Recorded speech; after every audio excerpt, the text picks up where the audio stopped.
अस्सलाम वालेकुम, hello everybody.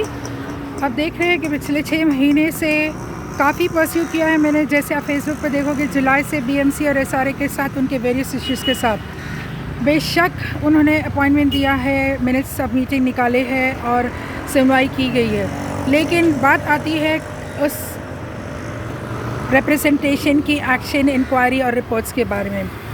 अभी आप देख रहे हो कि मैं एसआरए के प्रोजेक्ट पे, एचडीआर के प्रोजेक्ट पे मैं लड़ रही हूँ आज पिछले 13 साल से। पिछले 6 महीने से सस्टेन किया मैंने वही काम को, इंस्पाइट ऑफ कोविड लॉकडाउन के होते हुए भी ये मुद्दा। और 10 दिसंबर को और 5 जनवरी को एचडीआर के प्रोजेक्ट को किसी एक एजीआरसी के मैटर के ऊपर स्टॉप वर्क मिल गया है। आप देखो, मैं आज खड़ी हूँ काटर रोड पर। जैसे मैंने कल ऐलान किया था कि अब मैं बहुत सुन चुकी सबकी अश्योरेंस, और अब मैं इस बात को आगे ले जाऊंगी एक मोर्चे के तहत पे। क्योंकि देखा गया है कि वरिष्ठ अधिकारी जो बोलते हैं, हमारे वरिष्ठ अधिकारी हमारे को एक्शन का डायरेक्शन दे रहे नहीं है, तो हम कुछ कर नहीं पा रहे हैं। आप देख रहे हैं पिछले 1 महीने के वीडियोस में कैसे वो 3 सेल प्लॉट के काम चालू है और रिहाब की कोई सुनवाई नहीं है। सर लोखंडे से और उनके डिप्टी कलेक्टर कल्याण पांडे और इंजीनियरिंग डिपार्टमेंट गागरे सर और शेट्टी सर से कहना चाहूँगी कि आपकी मिनट्स का क्या मायने अगर आपने आज तक उस इंक्वायरी के ऊपर एक्शन नहीं लिया। जो एफआईआर हुआ वो मैंने किया है 2013 में सियाल के ऊपर और पायनियर के ऊपर और सारे अथॉरिटीज़ के ऊपर। फ्रेंड्स, ये 1 लाख सेल था और 1 लाख स्क्वायर मीटर रिहाब था। अभी तक भी कम से कम 685 लोगों को रिहाब मिलना बाकी है। प्रोजेक्ट के बारे में स्टॉप वर्क मिलने के बाद अगर सांता क्रूज पुलिस स्टेशन चले जाओ तो सांता क्रूज के अधिकारियाँ बोलते हैं ये हमारा काम नहीं है। अगर तुम्हारा काम नहीं है स्टॉप वर्क को रोकने के लिए और एसआरए करना नहीं चाहता, तो ये काम कौन करेगा। इसीलिए आज मैं एक रिप्रेजेंटेशन एडिशनल सीपी को देने आई थी 18 तारीख के मोर्चे के ऊपर, और उनको मैंने पूरे डिटेल में प्लान बताया है उनके डिपार्टमेंट को कि क्यों मैं ये मोर्चा प्लान करी हूँ एसआरए और बीएमसी के अगेंस्ट। बीएमसी के लाइसेंस डिपार्टमेंट ने तो एक हैवक मचा के रखा है।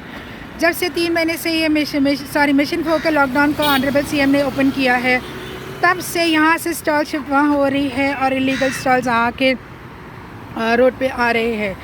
इसी तरह से बिल्डिंग फैक्ट्री डिपार्टमेंट ने भी कोई काम नहीं किया। मैंने आज अधिकारियों से ये कहा है कि आप मेरा मोबाइल रख लीजिए और मैं आपको जो जो नंबर्स बताऊंगी वो उस पर आप मेरा व्हाट्सअप देख लीजिए या एसएमएस देख लीजिए। मैंने किस से अपील किया है लोगों की परेशानियां दूर करने के लिए। और आपको पता चलेगा कि आज इस वजह से नहीं होने से कारण इतने वरिष्ठ अधिकारियों के पास मेरा रिप्रेजेंटेशन देने के बावजूद अगर नहीं करेगा कोई काम, एक्शन नहीं लेगा ये बड़े बड़े लोगों के खिलाफ, तो मुझे रास्ते पे उतर के आना पड़ेगा। लॉकडाउन बोल के तुम लोगों का मुंह चुप नहीं करा सकते, क्योंकि ये अगर एसआरए के प्रोजेक्ट 3 सेल प्लॉट जो डीईएफ के काम चालू है, कल के मेरे वीडियो पे आप देखोगे, उसके बाद कोई भी प्लॉट नहीं है बचा हुआ जो ये 685 को जगह घर दे सके। अब बीएमसी की बात करेंगे।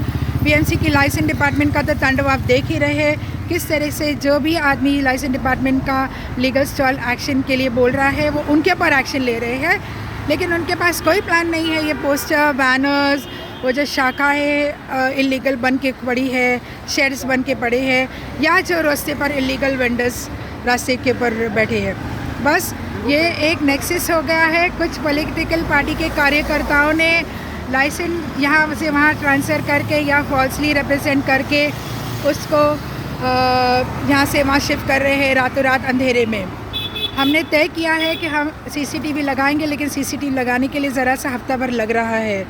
आज के मेरे रिप्रेजेंटेशन में डिटेल रिपोर्ट में मैंने लिख दिया है कि मैं ये मोर्चा क्यों लूँगी, और अब मैं किसी की नहीं सुन सकती, क्योंकि मैंने देख चुकी हूँ जब आप मेरे लेवल के लोगों को इस तरह से परेशान कर रहे हैं, चाहे वो बीएमसी है और एसआरए है, तो वो जो लोग हैं जो जिन अफेक्टेड है एसआरए के रहवासी, उनके साथ आप क्या कर रहे हैं। क्योंकि एसआरए का डिपार्टमेंट बोलता है साहब के पास भेजो, साहब तो सुनते हैं सबकी, लेकिन सुनते हैं और आगे करते क्या है।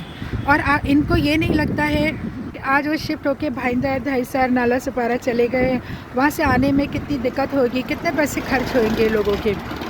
It's my humble appeal to all the citizens of H West, Bandra Khas, Santa Cruz, अंधेरी पूरे मुंबई से इस मुहिम में साथ दो, क्योंकि आप देख चुके होंगे कि अगर नेक्सस बड़े लोगों का रहता है खिलाफ, वहाँ पे अधिकारियों के भी हाथ बंधे हुए रहते हैं और वो हमारी कुछ ज़्यादा सुनवाई करते नहीं, मदद करते नहीं है। So please come forward and help and join this protest. चाहे कोई आए या नहीं आए, मैंने प्लेकार्ड्स लेके और पीसफुल प्रोटेस्ट करने का प्लान तैयार कर चुकी हूँ, जिसका रिप्रेजेंटेशन आज मैंने एडिशनल CP को दी हूँ, BNC कमिश्नर को दी हूँ और SRA के CO को दी हूँ। अब देखना ये है कि ये किस तरह से इंक्वायरी एक्शन रिपोर्ट देके मुझे प्लान ऑफ एक्शन बताते हैं।